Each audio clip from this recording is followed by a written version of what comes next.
আমন্ত্রণ জানাচ্ছি রাতের বাংলাদেশের শুরুতেই শিরোনাম।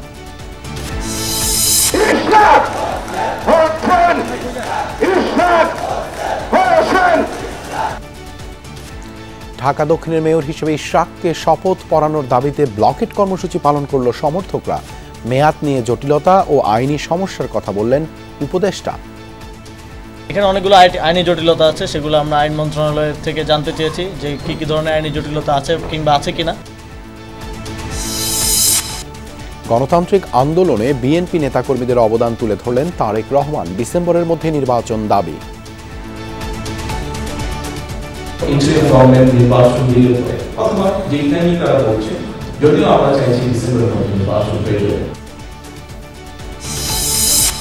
কারাগারে অভিনেত্রী নুসরাত ফারিয়া সামাজিক যোগাযোগ মাধ্যম সহ সরকারের ভেতরে বাহিরে সমালোচনা, মামলার কথা বললেন স্বরাষ্ট্র উপদেষ্টা। এখন তার নামে যদি কেস থাকে আপনি কি করবেন? আপনি তো আবার যদি ছেড়ে দিলে আবার আপনি কিন্তু বলবেন স্যার আপনি ছেড়ে দিচ্ছেন। সরকার অন্য সংস্কার নিয়ে যতটা আন্তরিক, অর্থনীতি নিয়ে ততটা নয়, মন্তব্য ডক্টর দেবপ্রিয়র। দেশ কোথায় যাচ্ছে জানে না কেউ, বললেন আমির খসরু। মানবিক করিডোর করতে ভেরি সেন্সিটিভ, তো বাংলাদেশের সিকিউরিটির প্রশ্ন। রাজনীতিবিদরা পালিয়ে গেছে, ব্যবসায়ী গোষ্ঠীরা ম্রিয়মান হয়ে আছেন, আমলারা আবার পুনরুজ্জীবিত হয়েছেন। সিপিবির সাথে বৈঠকের মধ্যে দিয়ে শেষ হলো ঐকমত্য কমিশনের প্রথম ধাপের সংলাপ। দ্বিতীয় ধাপে জাতীয় সনদের খসড়া তৈরি সম্ভব, বলছেন আলী রিয়াজ।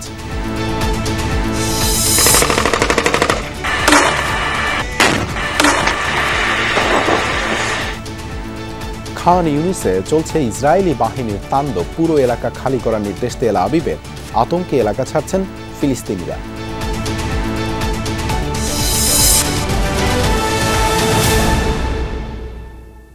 শিরোনাম দেখছিলেন, আপনাদের সঙ্গে আছি আমি দেবাশিস রঞ্জন সরকার। বিএনপি নেতা ইশরাক হোসেনকে ঢাকা দক্ষিণ সিটি কর্পোরেশনের মেয়র হিসেবে শপথ পড়ানোর দাবিতে নগর ভবনের সামনে ব্লকেট কর্মসূচি পালন করেছেন কর্মী সমর্থকরা। পঞ্চম দিনের মতো চলছে বিক্ষোভ। এদিকে স্থানীয় সরকার উপদেষ্টা আসিফ মাহমুদ জানিয়েছেন, দক্ষিণ সিটি কর্পোরেশনের মেয়রের মেয়াদ নিয়ে জটিলতা আছে।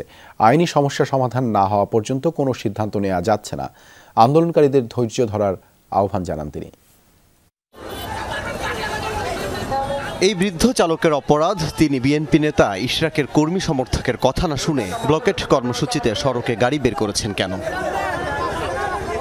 যারাই গুলিস্তানের এই গুরুত্বপূর্ণ সড়ক দিয়ে যেতে চাইছেন তারাই বাধার মুখে পড়ছেন। কেউ খাচ্ছেন মার, কেউ পাচ্ছেন ধমক। মানে বাস আমাদের ব্রিগেড ওভারটেক করে উনি যেতে চাইছিলেন। নাগরিকদের মহা দুর্ভোগে দিনভর নগর ভবনের আশেপাশে 6 ঘন্টার ব্লকেট কর্মসূচি। সাদা বাজে এটা ঘুরে এই মোড়ে বন্ধ, এই মোড়ে বন্ধ, তাহলে আমরা যাবো কোন দিকের? এনা কিছু হলেই প্রত্যেক মোড়ে মোড়ে রাস্তা বন্ধ করে দেয়। কেন আমরা অসহায়? যে এদিক দিয়ে ঘুরে আসলাম আবার এদিকেও রাস্তা বন্ধ, আমাদের তো সমস্যা হচ্ছে সাধারণ জনগণ। যেভাবে আন্দোলন সংগ্রাম চলতেছে কিছু করার নেই, আমগো কষ্ট তো আমগো। এই যে রাস্তাঘাট বন্ধ করে কর্মসূচি লাগাই দিছে। অবস্থা দিয়া বেটারে যে আমরা একটা কথা গমো, একটা গাল দিব, কি করে দিব নিজে তো চোখে দেখি। ঢাকা দক্ষিণ সিটি কর্পোরেশনের নগর ভবনের মূল গেট আটকে দেওয়া হয়েছে ট্রাক দিয়ে। সেই ট্রাকেই চলছে গান। গেল 5 দিন অচলাবস্থা নাগরিক সেবায়। ইশরাককে মেয়র পদে আসীন করতে বিক্ষোভে আগতদের স্লোগান, মিছিল, অর্ধশত মাইক আর মোড়ে মোড়ে স্পিকারে পুরো এলাকা প্রকম্পিত। কর্মী সমর্থকরা বলছেন, মেয়রের দায়িত্ব না দিয়ে বৈষম্য করা হচ্ছে ইশরাক হোসেনের সাথে। এরপর ঢাকাবাসীকে সাথে করে নিয়ে ঢাকা শহর অচল করে দেওয়া হবে। তাদের কিছু গুপ্ত সংগঠনের লোক তাদের স্বার্থ হাসিলের জন্যই আজকে তারা গড়িমসি করছে। ঢাকাবাসীর একটাই দাবি যে যাতে ইশরাক ভাই আমাদের মেয়র হয়। এদিকে দুপুরে জাতীয় ক্রীড়া পরিষদে এক অনুষ্ঠানে স্থানীয় সরকার উপদেষ্টা জানিয়েছেন, আইনি জটিলতার কারণে ইশরাক হোসেনকে মেয়র হিসেবে নিয়োগ দেয়া সম্ভব হচ্ছে না। এই সরকার দায়িত্বে আসার পরেই অধ্যাদেশে পরিবর্তন, আইনের পরিবর্তন এনে সিটি কর্পোরেশন পৌরসভাগুলো বিলুপ্ত ঘোষণা করা হয়েছিল এবং তারপরে এখানে অনেকগুলো আইনি জটিলতা আছে, সেগুলো আমরা আইন মন্ত্রণালয় থেকে জানতে চেয়েছি যে কি ধরনের আইনি জটিলতা আছে কিংবা আছে কিনা, এবং এর বাইরেও মেয়াদ সংক্রান্ত জটিলতা আছে। বিএনপি নেতা ইশরাক হোসেনকে ঢাকা দক্ষিণ সিটি কর্পোরেশনের মেয়র হিসেবে শপথ না পড়ানোর নির্দেশনা চেয়ে উচ্চ আদালতে একটি রিট আছে, যার শুনানি কাল মঙ্গলবার। আল আমিনা কহন, যমুনা নিউজ, ঢাকা। ডিসেম্বরের মধ্যে অন্তর্বর্তীকালীন সরকারের কাছে নির্বাচনের দাবি জানালেন বিএনপির ভারপ্রাপ্ত চেয়ারম্যান তারেক রহমান। রোববার লন্ডনে এক ক্রীড়া অনুষ্ঠানে প্রধান অতিথির বক্তব্যে এই দাবি জানান তিনি। আয়োজনে বাংলাদেশের গণতান্ত্রিক আন্দোলনে বিএনপির বহু নেতাকর্মীর মৃত্যুর বিষয়টি তুলে ধরে দলটির অবদান নিয়েও কথা বলেন তারেক রহমান। একই সাথে দেশের ক্রীড়াঙ্গনের ভবিষ্যৎ পরিকল্পনা নিয়েও মন্তব্য করেন তিনি। সেন্ট্রাল লন্ডনের এক হোটেলে আয়োজিত হয় Arafat Rahman cocoa Memorial cricket টুর্নামেন্টের পুরস্কার বিতরণী অনুষ্ঠান। সেখানে প্রধান অতিথির বক্তব্য রাখেন বিএনপির ভারপ্রাপ্ত চেয়ারম্যান তারেক রহমান। ২০ মিনিটের বক্তব্য জুড়ে ছিল বাংলাদেশের ক্রীড়াঙ্গন নিয়ে নানা ভবিষ্যৎ পরিকল্পনা। তারেক রহমান বলেন, বিএনপি ক্ষমতায় গেলে স্কুলের সিলেবাস ঢেলে সাজানো হবে। স্কুল হান্টের মাধ্যমে খেলোয়াড় তৈরি এবং ঢাকায় 2টি ওয়ার্ড মিলে একটি মাঠ তৈরি করা হবে। দেশের ক্রীড়াঙ্গনে প্রয়াত ভাই আরাফাত রহমান কোকোর অবদানের কথা তুলে ধরেন তারেক রহমান। কোকোর বড় ভাই হিসেবে নিজেকে গর্বিত মনে করেন বলেও জানান তিনি। আমরা তো আশা করতে পারি, আমরা তো চিন্তা করতে পারি, আমরা তো প্ল্যান করতে পারি, ঠিক আছে, ক্রিকেট দিয়ে বাংলাদেশ টিমছে, এটাকে আমরা এগিয়ে নিয়ে যাবো ইনশাআল্লাহ। ভলিবল হোক, বাস্কেটবল হোক, অন্য যে কোনো স্পোর্টস হোক, সাইক্লিং হোক, রেসলিং হোক, ওগুলোতেও বাংলাদেশকে চিনবে। শুধু একটা চিনবে, আরো অনেক কিছু দিয়ে বাংলাদেশকে চিনবে। বাংলাদেশের গণতান্ত্রিক আন্দোলনে বিএনপির ভূমিকা তুলে ধরেন তারেক রহমান। বলেন, এই আন্দোলনে দলের বহু নেতাকর্মীর প্রাণ গেছে, গুম হয়েছে অনেকে। ডিসেম্বরের মধ্যে নির্বাচনের দাবিও জানান তিনি। আগামী দিনে বিএনপি সরকার গঠন করতে পারলে, ধরেন আমরা যে ডিসেম্বরের মধ্যে নির্বাচন দাবি করছি, ডিসেম্বরে যদি নির্বাচন ইনশাআল্লাহ হয়, এই সরকার এই ইন্টারিম গভর্নমেন্ট নির্বাচন দিলে পরে, অথবা যেই টাইমই তারা বলছে, যদিও আমরা চাইছি ডিসেম্বরের মধ্যে নির্বাচন হয়ে যাবে। তারেক রহমান বলেন, রাজনৈতিক অধিকার প্রতিষ্ঠার মাধ্যমে বিএনপি এমন একটি সরকার গঠন করবে যারা মানুষের কল্যাণে কাজ করবে। ডরথি দাসরিন, যমুনা নিউজ। অন্তর্বর্তীকালীন সরকার অগণতান্ত্রিক পথে হাঁটছে, নির্বাচনের কথা বললেই তারা রেগে যায়, এমন মন্তব্য করেছেন বিএনপির স্থায়ী কমিটির সদস্য সালাউদ্দিন আহমদ। বিকেলে সিলেট বিভাগের বিএনপির সদস্য সংগ্রহ ও নবায়ন কার্যক্রমের উদ্বোধনী অনুষ্ঠানে তিনি বলেন, ঢাকা দক্ষিণ সিটি কর্পোরেশনের মেয়র হিসেবে ইশরাককে 2-1 দিনের মধ্যেই শপথ পাঠ না করালে বৃহত্তর আন্দোলন গড়ে তোলা হবে। তিনি আরও বলেন, কয়েকজন উপদেষ্টা দেশে বিশৃঙ্খলা তৈরির চেষ্টা করছে। বাংলাদেশের সকল মানুষকে আমরা অনুরোধ জানাই, আহ্বান জানাই, এই সংস্কারের ফল যদি আমরা পেতে চাই, তাহলে পরে একটি নির্বাচিত সংসদের কি বিকল্প আছে?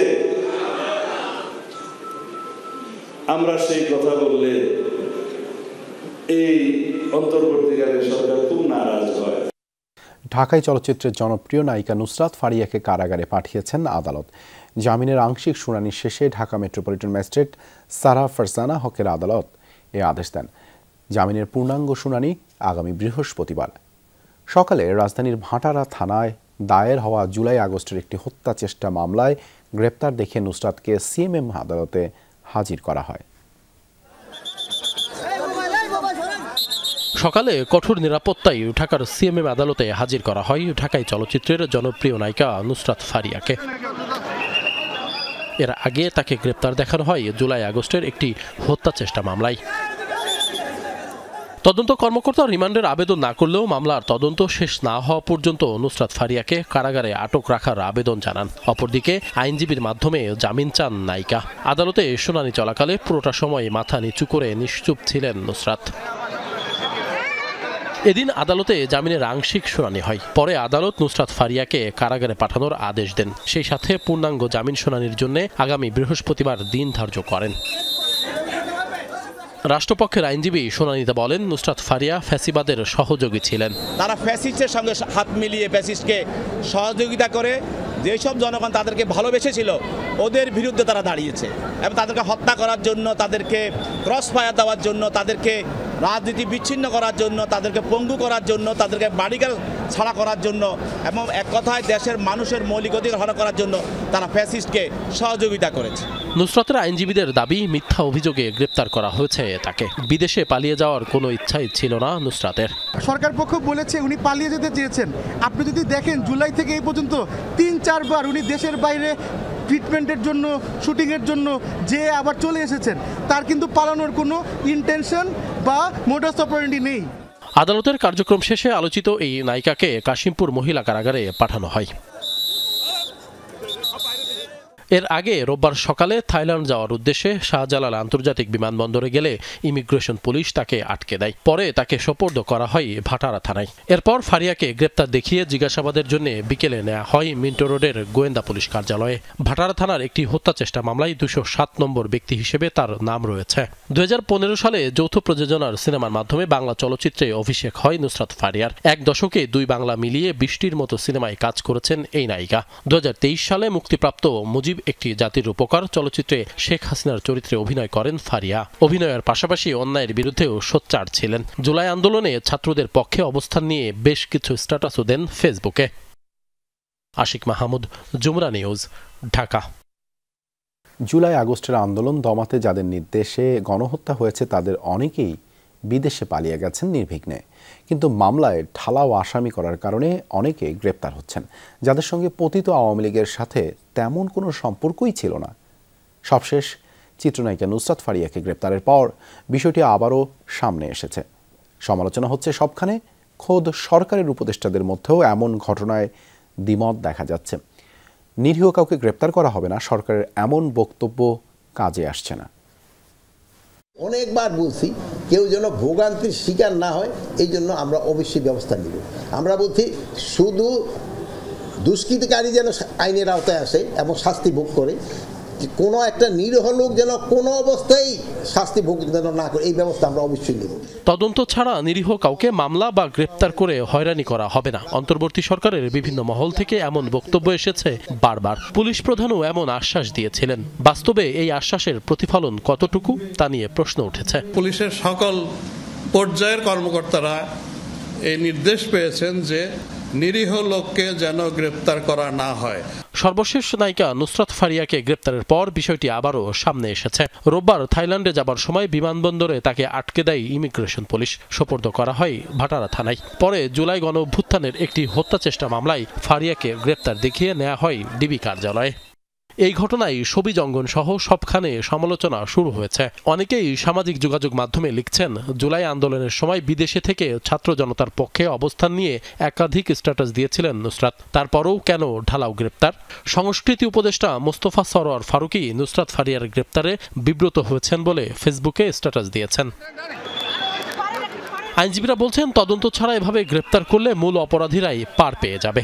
গণহারে প্রচুর মামলা হয়েছে, বাদীকে তাকে কেউ চিনে না, আসামিকে তাকে কেউ চিনে না, অর্থাৎ যাচ্ছে তাই অবস্থা।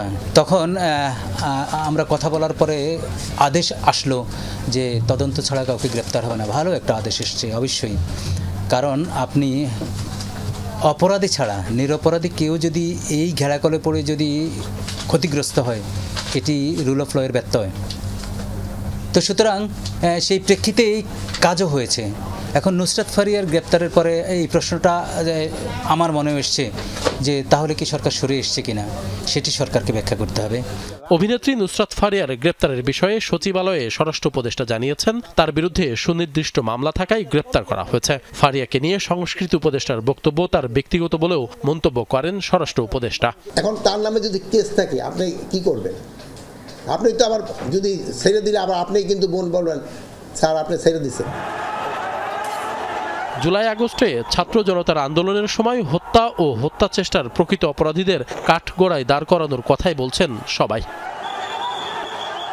আশিক মাহমুদ, যমুনা নিউজ, ঢাকা। ঢাকা বিশ্ববিদ্যালয়ের শিক্ষার্থী ও ছাত্রদল নেতা শাহরিয়ার আলম সাম্য হত্যার সুষ্ঠু বিচারের দাবিতে ক্যাম্পাসে দিনভর কর্মসূচি পালন করেছে বিভিন্ন সংগঠনের। সময় তারা উপাচার্য ও প্রক্টরের পদত্যাগ দাবি করেন। মামলার তদন্তে পুলিশের বিরুদ্ধে গাফিলতির অভিযোগ তাদের। হত্যাকারীরা দ্রুত গ্রেপ্তার না হলে কঠোর কর্মসূচি দেওয়ার হুঁশিয়ারিও দিয়েছে ছাত্র সংগঠনগুলো। ঢাকা বিশ্ববিদ্যালয়ের শিক্ষার্থী শাহরিয়ার আলম সাম্য হত্যার 6 দিন পার হলেও গ্রেপ্তার হয়নি সব আসামি। এই ঘটনায় ক্ষোভ জানিয়ে সোমবার বিভিন্ন কর্মসূচি পালন করে শিক্ষার্থীরা। বিচার চেয়েছে ছাত্র সংগঠনগুলো। সাম্য হত্যার প্রতিবাদে ক্যাম্পাসে মশাল মিছিল করেছে শাখা ছাত্রদলের নেতাকর্মীরা। টিএসসি থেকে শুরু হওয়া মিছিলটি ঢাকা বিশ্ববিদ্যালয়ের হলপাড়া প্রদক্ষিণ করে ভিসি চত্বরে শেষ হয়।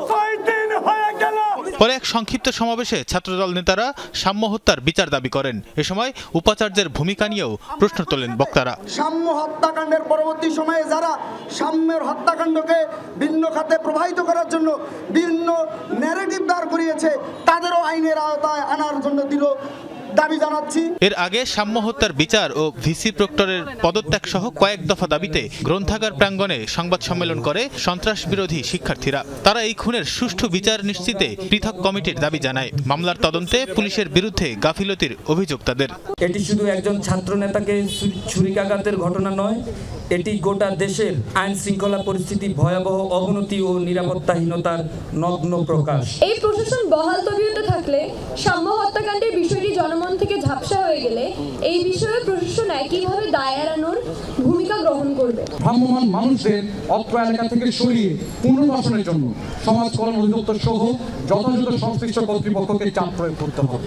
শিক্ষার্থীদের নিরাপত্তার স্বার্থে ভবঘুরে মাদকাসক্ত মুক্ত ক্যাম্পাসের দাবিতে প্রক্টর অফিসের সামনে মানববন্ধন করেছে বাংলাদেশ গণতান্ত্রিক ছাত্র সংসদ। মানববন্ধন শেষে বিভিন্ন দাবি সম্বলিত একটি স্মারকলিপি প্রক্টরের কাছে জমা দেন তারা। হত্যাকারী শনাক্ত সহ বেশ কিছু দাবি জানিয়েছে তারা। রাষ্ট্রীয়ভাবে একটা গাফলতির বিষয় আছে, বিশ্ববিদ্যালয় প্রশাসনে একটা গাফলতি আছেন, রাষ্ট্রীয়ভাবে গাফলতির বিষয় আছেন। আমার মনে হয় যদি শুধুমাত্র ক্যাম্পাসটা নিরাপদ করতে চান সেক্ষেত্রে বিশ্ববিদ্যালয় প্রশাসন পক্সিয়াল মোবাইল টিমের যে মেম্বার আছে মেম্বার সংখ্যা বৃদ্ধি করতে পারে। দ্রুততম সময়ের মধ্যে সাম্য হত্যাকারীরা আইনের আওতায় না এলে কঠোর কর্মসূচি দেওয়ার হুঁশিয়ারি দিয়েছে ছাত্র সংগঠনগুলো। তানফির সিদ্দিক, টিপু, যমুনা নিউজ, ঢাকা। বেঁচে থাকতে আওয়ামী লীগের সাথে কোনো আপোষ নয়, বরং তাদেরকেও পুনর্বাসন করতে চাইলে বাধা দেওয়া হবে, এমন মন্তব্য করেছেন বিএনপির স্থায়ী কমিটির সদস্য নজরুল ইসলাম খান। দুপুরে জাতীয় প্রেসক্লাবে 12 দলীয় জোট আয়োজিত আলোচনা সভায় তিনি বলেন, আওয়ামী লীগের হাতে বিএনপি নেতাকর্মীরা সবচেয়ে বেশি নির্যাতিত হয়েছেন। খুন গুম কিছুই বাদ রাখেননি। তিনি বলেন, সংস্কারের জন্য যতটুকু প্রয়োজন অধ্যাদেশ জারি করে তা এখনই করে ফেলা যায়। ডিসেম্বরের মধ্যে নির্বাচন করার কোনো বাধা নেই। সরকার ডিসেম্বরের পর নির্বাচন নিতে চাইলে তার সুনির্দিষ্ট ব্যাখ্যা দিতে হবে। কোনো দলকে শক্তিশালী বা জোট করার সুবিধা দিতে নির্বাচন পিছিয়ে দিতে চাইলে জনগণ তা মেনে নেবে না বলেও দাবি করেন নজরুল ইসলাম খান। জাতীয় পার্টির সম্মানিত চেয়ারম্যান, আমি প্রথমেই বলে নিতে চাই, আমার স্ত্রী তখন দারুণ অসুস্থ, তাকে অক্সিজেন দিয়ে রাখা হয়েছে, নার্স বাসায় তার সঙ্গে, সে অবস্থায় গ্রেপ্তার করে নিয়ে যায়। আমাদের কথা বলেন, আমরা আওয়ামী লীগের পুনর্বাসন যাবো, আওয়ামী লীগের পক্ষে থাকবো, এই ফাজলেমের কোনো মানে হয়? এটা কি সম্ভব? এটা আমরা বেঁচে থাকতে আওয়ামী লীগের সঙ্গে আপোষ কেউ করবে? আরে আমরা তো নাই, অন্য কেউ করতে গেলে তাকে পর্যন্ত আমরা বাধা দেব। যারা লুটপাট করে অর্থ আত্মসাৎ করেছেন তাদের জব্দ করার টাকা এবং শেয়ার ব্যবস্থাপনার একটি আলাদা তহবিল গঠন করছে সরকার। লুটপাটের কারণে ক্ষতিগ্রস্ত ব্যাংকগুলোকে সেখান থেকে টাকা দেয়া হবে। ব্রিফিংয়ে জানিয়েছেন বাংলাদেশ ব্যাংকের গভর্নর। পাশাপাশি যারা ব্যাংকের বাইরে থেকে অর্থ লুট করেছেন সেই টাকা উদ্ধার করে দরিদ্র জনগণের কল্যাণে ব্যয় করা হবে। সংবাদ সম্মেলনে প্রেস সচিব শফিকুল আলম জানান, এ পর্যন্ত জব্দকৃত সম্পত্তির মূল্য 1,30,700 কোটি টাকার বেশি। সকালে রাষ্ট্রীয় অতিথি ভবন যমুনায় পাচারকৃত অর্থ ফেরত আনা সহ বিভিন্ন বিষয়ে প্রধান উপদেষ্টা ডক্টর মোহাম্মদ ইউনূসের সাথে কথা বলেন সংশ্লিষ্ট কর্তৃপক্ষ। এতে উঠে আসে বিভিন্ন দিক নির্দেশনা। ফরেন সার্ভিস একাডেমিতে সংবাদ সম্মেলনে বৈঠকের বিস্তারিত জানান গভর্নর ও প্রধান উপদেষ্টার প্রেস সচিব। ব্যাংকে ফেরত দিই। জানানো হয়, বিগত সরকার মোবাইল ব্যাংকিং সার্ভিস নগদের মাধ্যমে দারিদ্র্য বিমোচনের টাকা পাচার করা হয়েছে। নগদের মাধ্যমে যেন কোনো বড় লেনদেন না হয় সেজন্য ব্যাংকে নির্দেশনা দেওয়ার কথাও জানান গভর্নর। সরকারের যে দারিদ্র্য বিমোচন কর্মসূচির অধীনে যে ধরনের অর্থ ট্রান্সফার করা হতো নগদের মাধ্যমেই করা হতো শুধু, সেইখানে তারা প্রায় 2,000 কোটি টাকার উপর তারা সেখানে আত্মসাৎ করেছে। বড় কোনো ক্ষতির সম্ভাবনা নাই, কারণ আমরা ব্যাংকগুলোকে বলে দিয়েছি যে বড় কোনো ধরনের ট্রানজ্যাকশন তারা করবে না, ক্যাশ ইন ক্যাশ আউট করতে পারবে। তবে তারা যেটা করবে বা করতে পারে বলে আমরা সন্দিহান, সেটা হচ্ছে যে তারা তাদের যে অপকর্মগুলো করেছে সেগুলোকে মুছে ফেলার চেষ্টা করে। গভর্নর বলেন, পাচার করা অর্থ দেশে ফিরিয়ে আনা দীর্ঘ সময়ের ব্যাপার। বিদেশে তাদের সম্পদ ফ্রিজ করার চেষ্টাও করছে সরকার। মিউচুয়াল লিগ্যাল অ্যাসিস্ট্যান্টের মাধ্যমে কাজ এগিয়ে চলছে বলে জানান গভর্নর। ব্যাংকিং খাতকে শক্ত ভিতের ওপর দাঁড় করাতে সংস্কার কাজ চলছে। ব্যাংকগুলোকে আমরা ক্ষতিপূরণ দিতে পারবো, কারণ ব্যাংকগুলো তো বিশালভাবে ক্ষতিগ্রস্ত হয়েছে, তাদের টাকাই লুট করা হয়েছে অনেক কাছে। আর বাকি টাকা যেগুলো নন ব্যাংক রিলেটেড, সেই প্রপার্টিগুলোকে তখন সরকার তাদের আরেকটা ফান্ডে নিয়ে জনহিতকর কাজে ব্যাংকগুলোকে রিক্যাপিটালাইজ করতে পারবো। এই কাজটা আমরা করে যেতে পারবো বলে আমরা আশা করি। এটা করা সম্ভব বহুলাংশে, তবে এটা চলমান প্রক্রিয়া, পরবর্তী সরকারকে এটা চালিয়ে যেতে হবে। অর্থ পাচারকারীদের নাগরিকত্ব বাতিলে সিঙ্গাপুরের সাথে আলোচনা হয়েছে বলেও জানান গভর্নর। সিঙ্গাপুরের সরকার এই বিষয়ে খুবই সেনসিটিভ। যদি আমরা প্রমাণ করতে পারি যে আসলে আমাদের টাকা নিয়েই তারা এটা করেছেন এবং টাকাটা ইলিগালি তারা নিয়েছেন, তাহলে হয়তো তারা এই ব্যাপারে বিভিন্ন নাগরিকত্ব তারা ক্যান্সেল করতে পারে। সংবাদ সম্মেলনে প্রধান উপদেষ্টার প্রেস সচিব শফিকুল আলম বলেন, 200 কোটি টাকা পাচার করেছে এমন 125টি কেস চিহ্নিত করা হয়েছে। তিনি জানান, জব্দকৃত সম্পত্তির মূল্য 1,30,000 কোটি টাকার বেশি। স্থাবর সম্পত্তি সেটার পরিমাণ হচ্ছে কোটি টাকায়, আভ্যন্তরীণ হচ্ছে 1,30,758.7 করোড় টাকা, আর হচ্ছে মিলিয়ন ডলারে আছে যেটা বৈদেশিক অ্যাটাচমেন্ট হয়েছে 164.03 মিলিয়ন ডলার। আর অস্থাবর সম্পত্তি যেটা ফ্রিজিং হয়েছে, এটা অস্থাবর সম্পত্তি হচ্ছে 42,614.27 কোটি টাকা, আর মিলিয়ন ডলারে সেটা হচ্ছে যে 20.78। এগুলো হচ্ছে ফ্রিজিং। বাংলাদেশ ব্যাংকের দুর্নীতি নিয়ে দুদক চাইলে তদন্ত করতে পারবে বলেও সংবাদ সম্মেলনে জানানো হয়। দুর্নীতি যদি হয়ে থাকে সেটা দুদক আছে, তারা সেটাকে তদন্ত করবে। লামিয়া তিথি, যমুনা নিউজ, ঢাকা। সরকার অন্যান্য সংস্কার নিয়ে যতটা আন্তরিক, অর্থনীতি নিয়ে ততটা নয়। ফলে বাজেট তৈরির পুরনো সংকটের সমাধান হয়নি, উল্টো মাথাচাড়া দিয়ে উঠেছে বিগত চোরতন্ত্রের আমলারা। এমন মন্তব্য অর্থনীতিবিদ ডক্টর দেবপ্রিয় ভট্টাচার্যের। সকালে বাজেট নিয়ে নাগরিক প্ল্যাটফর্মের সেমিনারে বক্তব্য রাখেন তিনি। এ সময় ব্যাংক, এনবিআর ও পরিসংখ্যান ব্যবস্থাপনার সমালোচনা করেন অন্য গবেষকরা। দেশের আয় ব্যয়ের হিসাব মেলাতে গলদঘর্ম সরকার। ঘাড়ে দেশি বিদেশি ঋণের বিশাল বোঝা, মূল্যস্ফীতি সামলাতে চেপে রাখা হয়েছে টাকার প্রবাহ, তার উপর কাঙ্ক্ষিত নয় রাজস্ব আদায়। এই অবস্থায় কর্মচারীদের বেতন, ভর্তুকি নাকি উন্নয়ন, কোনটি বেশি গুরুত্ব পাবে সেই আলোচনা নানা মহলে। কিছুটা হিসাব কষেছে এসডিজি বাস্তবায়নে নাগরিক প্ল্যাটফর্ম। সোমবার সকালে এক সেমিনারে বলা হয়, বাজেট প্রণয়নের সাথে সরকারের সংস্কার উদ্যোগের মিল নেই। অনেক কাজ চলছে আগের নিয়মে, প্রশ্ন আছে এনবিআর ভেঙে দেওয়ার প্রক্রিয়া নিয়েও। যে কোনো এলডিসির সাথে কম্পেয়ার করতে গেলে দেখবো বাংলাদেশ এত ডকুমেন্ট আমাদের অন্য কোনো এলডিসির নেই, কিন্তু when it comes to implementation we're the poorest. It's called a policy paralysis. আমাদের যে প্রচুর পরিমাণ জ্বালানি আমদানি করতে হবে, নীতির ভুলের কারণে আমরা যে জ্বালানি নির্ভরতার উপর বেড়ে গেছি, সেইটার থেকে আমরা এখন মুক্তি পাওয়ার জন্য যে কাজ করব, সেখানেও কিন্তু কাজ হচ্ছে না। যে প্রায় 21 লাখ চাকরি হারিয়েছে, কিন্তু কোন সেক্টরে চাকরি হারিয়েছে এটা আপনি বলতে পারবেন না, কারণ এলএফএস-এর ডাটা ঠিক করা হয়নি এখনো। আয় ব্যয়ের হিসাবের ক্ষেত্রে এমওএফ-এর ডাটা এখনো 7 মাসের আছে, কিসের উপরে বাজেট নির্ধারণ করা হয়েছে আমরা জানি না। এ সময় সবশেষ শ্বেতপত্র প্রণয়ন কমিটির প্রধান অর্থনীতিবিদ ডক্টর দেবপ্রিয় ভট্টাচার্য বলেন, দেশের অর্থনীতি এখনো ঘুরে দাঁড়ায়নি, নতুন করে শক্তিশালী হয়েছে আমলাতন্ত্র। তিন শক্তি একত্রিত হয়েছিল বাংলাদেশে, এই ক্লেপ্টোক্রেসি বা যেটাকে চোরতন্ত্র বলে। এখন যদি আপনি লক্ষ্য করে দেখেন, তাহলে রাজনীতিবিদরা পালিয়ে গেছে, আপনার ব্যবসায়ী গোষ্ঠীরা ম্রিয়মান হয়ে আছেন, আর আমলারা আবার পুনরুজ্জীবিত হয়েছেন। এ সময় সাবেক বাণিজ্যমন্ত্রী আমির খসরু মাহমুদ চৌধুরী বলেন, দেশ কোথায় যাচ্ছে কেউ জানে না। অন্যদিকে বিশ্ব অর্থনীতিতে অনিশ্চয়তার যুক্তি দেন প্রধান উপদেষ্টার বিশেষ সহকারী। মানবিক করিডোর করবে, ভেরি সেন্সিটিভ ইস্যু। তো বাংলাদেশের সিকিউরিটির প্রশ্ন, জিও স্ট্র্যাটেজিক ডিসিশন, বাংলাদেশের কি আমি কি ফ্রন্টলাইন স্টেট হতে যাচ্ছি নাকি এখানে, এবং এইখানে কোনো কনসালটেশন হয়নি, এবং this is a political decision. Deeper and deeper crisis every of all.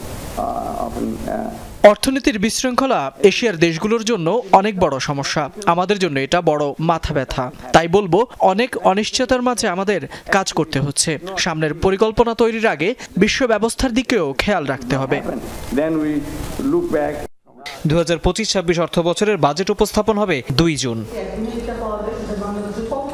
Touhid Hossain, Jamuna News, Dhaka. রাজনৈতিক দলগুলোর সঙ্গে প্রাথমিক পর্বের আলোচনা শেষ করেছে জাতীয় ঐক্যমত্য কমিশন। শিগগিরই দ্বিতীয় পর্যায়ের আলোচনা শুরু হবে। কমিশনের সহসভাপতি ডক্টর আলী রিয়াজ মনে করেন, দলগুলোর মতামতের ভিত্তিতে দ্বিতীয় পর্যায়ের আলোচনার মধ্যে দিয়ে জাতীয় সনদের খসড়া তৈরি করতে পারবে কমিশন। শুধু ভোট আয়োজন নয়, নির্বাচন ব্যবস্থার আমূল সংস্কারের দাবি জানিয়েছে সিপিবি। 5টি সংস্কার কমিশনের গুরুত্বপূর্ণ 166টি সুপারিশের উপর সুনির্দিষ্ট মতামত জানতে রাজনৈতিক দলগুলোর কাছে স্প্রেডশিট পাঠায় জাতীয় ঐক্যমত্য কমিশন। 20 মার্চ থেকে শুরু হয় আলোচনা। কমিশনের পাঠানো সুপারিশের স্প্রেডশিট বা আলোচনায় উঠে এসেছে এমন অনেক বিষয়েই একমত নয় রাজনৈতিক দলগুলো। প্রধানমন্ত্রীর মেয়াদ ও ক্ষমতা, দ্বিকক্ষ বিশিষ্ট আইনসভা, জাতীয় সাংবিধানিক কাউন্সিল, গণপরিষদ নির্বাচন, ইসি গঠন, সংবিধান সংশোধন সহ বেশ কিছু গুরুত্বপূর্ণ বিষয়ে ভিন্নমত আছে দলগুলোর মধ্যে। সোমবার সিপিবির সাথে বৈঠকের মধ্য দিয়ে শেষ হয় প্রথম পর্বের আলোচনা। ডক্টর আলী রিয়াজ বলেন, রাজনৈতিক দল, জনগণ ঐক্যমত্য গঠনের ক্ষেত্রে অংশীদার সবাই। জাতীয় ঐক্যমত্য গঠনের ক্ষেত্রে ঐক্যমত্য কমিশনের পক্ষ থেকে যে উদ্যোগ, সেই উদ্যোগের প্রত্যেকেই অংশীদার। রাজনৈতিক দলগুলো অংশীদার, সিভিল সোসাইটি অংশীদার, রাজনৈতিক শক্তিগুলো, সামাজিক শক্তিগুলোর ভূমিকা আছে। বৈঠক শেষে ব্রিফ করেন সিপিবির সাধারণ সম্পাদক। বলেন, শুধু নির্বাচন করলেই হবে না, নির্বাচন ব্যবস্থার আমূল পরিবর্তনের দাবি জানান তিনি। সংস্কার কমিশনের পূর্ণাঙ্গ রিপোর্ট প্রকাশ্যে আলোচনার দাবি তুলে বলেন, এতে নির্বাচন নিয়ে মানুষের মধ্যে সংশয় কেটে যাবে। আমাদের সামনে একটা প্রধান কাজ হচ্ছে সুষ্ঠু, গ্রহণযোগ্য, অবাধ নির্বাচন করা। তার জন্য যা যা সংস্কার করা দরকার, সেই সংস্কারের প্রশ্নগুলো সামনে নিয়ে আসা দরকার। কিন্তু আমাদের আলোচনায় আসে নাই। ওনাদের লিখিত বইয়ের মধ্যে কিন্তু কিছুটা হলেও আছে। আমরা বলেছি এটা আলোচনায় আনেন। যেমন ধরেন, টাকার খেলা কিভাবে বন্ধ করা যাবে, ভোটে দাঁড়ানো, ভোট দেওয়ার সমধিকার নিশ্চিত হবে, সেই আলোচনাগুলোর জন্য কি কি করা দরকার সেইটা আলোচনায় আনেন। এ সময় তিনি বলেন, জুলাই আন্দোলনে নির্মম হত্যাযজ্ঞ চালিয়েছে যে দল, তাদের নির্বাচনে অংশ নেয়ার নৈতিক অধিকার নেই। এ মাসেই দ্বিতীয়বারের মতো রাজনৈতিক দলগুলোর সাথে বসতে যাচ্ছে জাতীয় ঐক্যমত্য কমিশন। জনগণ ভবিষ্যতে সে এমন পাহারাদারের ভূমিকা পালন করবে যাতে কেউ কর্তৃত্ববাদী, স্বৈরাচারী, ফ্যাসিস্ট হয়ে উঠতে না পারে। লাভলি বিথি, যমুনা নিউজ, ঢাকা। জামালপুরের ইসলামপুরে জমি নিয়ে বিরোধের জেরে সংঘর্ষে 20 জন আহত হয়েছেন। সোমবার বিকেলে উপজেলার চরচারিয়া গ্রামে এই সংঘর্ষ হয়। পুলিশ জানায় 23% ফসলি জমি নিয়ে দীর্ঘদিন ধরেই বিরোধ চলছিল। স্থানীয় জামাল উদ্দিন ও বাক্কার আলীর মধ্যে দুপুরে লোকজন নিয়ে সেই জমির ধান কেটে অস্থায়ী টিনের ঘর নির্মাণ করে বাক্কা আলী ও তার লোকজন। এ সময় বাধা দেয় জামাল ও তার অনুসারীরা। এক পর্যায়ে দুপক্ষ সংঘর্ষে জড়িয়ে পড়ে। আহত হয় অন্তত 20 জন। ঘটনাস্থলে গিয়ে পরিস্থিতি নিয়ন্ত্রণে আনে আইন শৃঙ্খলা রক্ষা বাহিনী। এই ঘটনায় 5 জনকে আটক করেছে পুলিশ। আহতদের হাসপাতালে ভর্তি করা হয়েছে।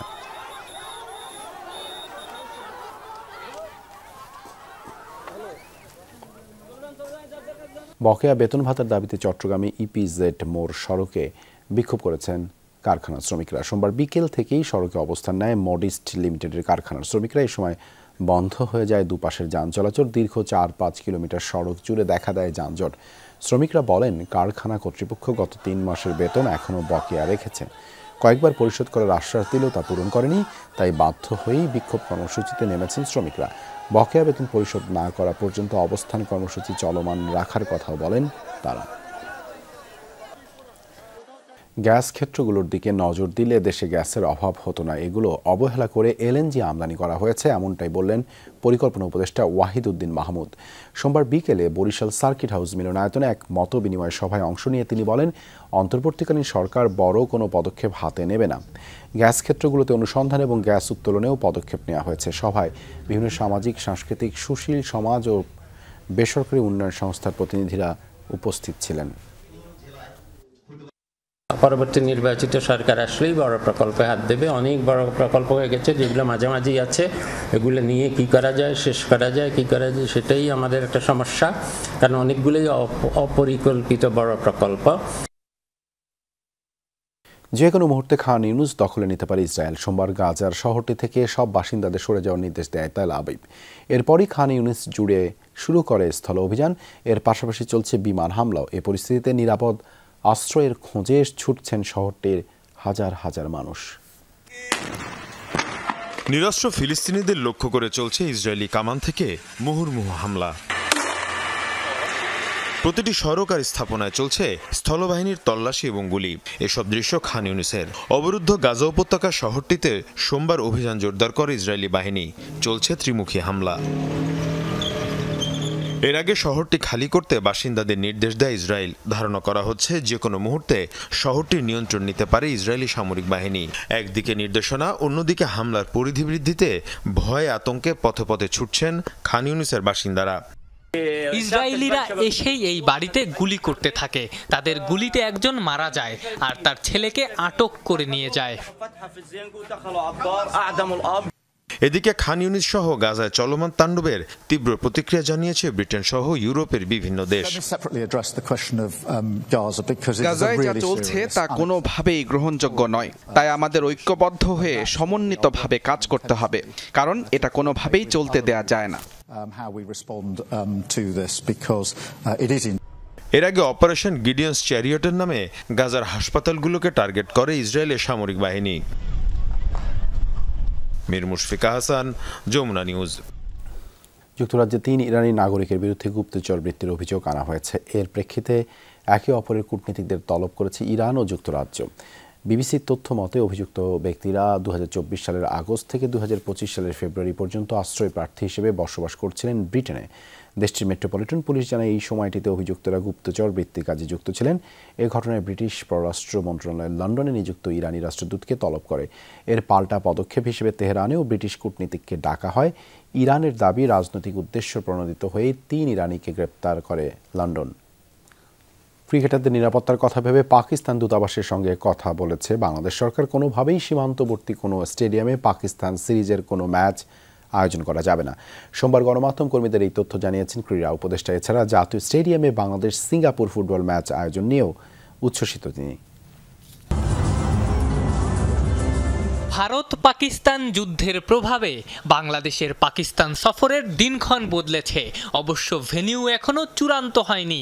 আগের সূচি অনুযায়ী সিরিজের শেষ 3টা ম্যাচই হওয়ার কথা ছিল লাহোরে। গাদ্দাফি স্টেডিয়াম থেকে ভারত পাকিস্তানের বিখ্যাত ওয়াঘা আটারি বর্ডারের দূরত্ব 30 কিলোমিটারেরও কম। সীমান্তের এতটা নিকটবর্তী কোনো স্টেডিয়ামে খেলা হলে ক্রিকেটারদের নিরাপত্তা নিয়েও থাকে শঙ্কা। এজন্যই পাকিস্তান দূতাবাসের সঙ্গে কথা বলেছে বাংলাদেশ সরকার। পাকিস্তান সফর নিয়ে তারা আগ্রহী, কিন্তু কোনোভাবেই সীমান্তবর্তী কোনো স্টেডিয়ামে কোনো ম্যাচই আয়োজন করা যাবে না। এনএসসি থেকে যোগাযোগ করা হয়েছে পাকিস্তান এম্বাসির সাথে এবং সেখান থেকে আমাদেরকে ইতিবাচক রিভিউ দেওয়া হয়েছে যে এখন আমরা যেতে পারি। তবে আমরা বিসিবিকে একটা নির্দেশনা বা দিয়েছি যাতে সীমান্তবর্তী স্টেডিয়াম যাতে অ্যাভয়েড করা যায়। এদিকে জাতীয় স্টেডিয়ামে বাংলাদেশ সিঙ্গাপুর ম্যাচ আয়োজন নিয়ে উচ্ছ্বসিত ক্রীড়া উপদেষ্টা। এই ম্যাচ দিয়ে প্রায় অর্ধযুগ পর ঐতিহাসিক এই স্টেডিয়ামে মাঠে গড়াবে ফুটবল। এই মাঠে খেলেই বাংলাদেশে হবে হামজা চৌধুরীর ডেবিউ। ঢাকার যারা দর্শক আছেন তারা আবার জাতীয় স্টেডিয়ামে এসে খেলা দেখার সুযোগ পাবে। আর এটাই একটা বড় আয়োজন বলে আমি মনে করি এবং এখনই অনেকে আগ্রহ প্রকাশ করছে, অনেকে টিকিট চাচ্ছে খেলার জন্য, খেলা দেখার জন্য। এছাড়া বিসিবির নির্বাচন নিয়ে আবারও নিজের অবস্থান পরিষ্কার করেন আসিফ মাহমুদ।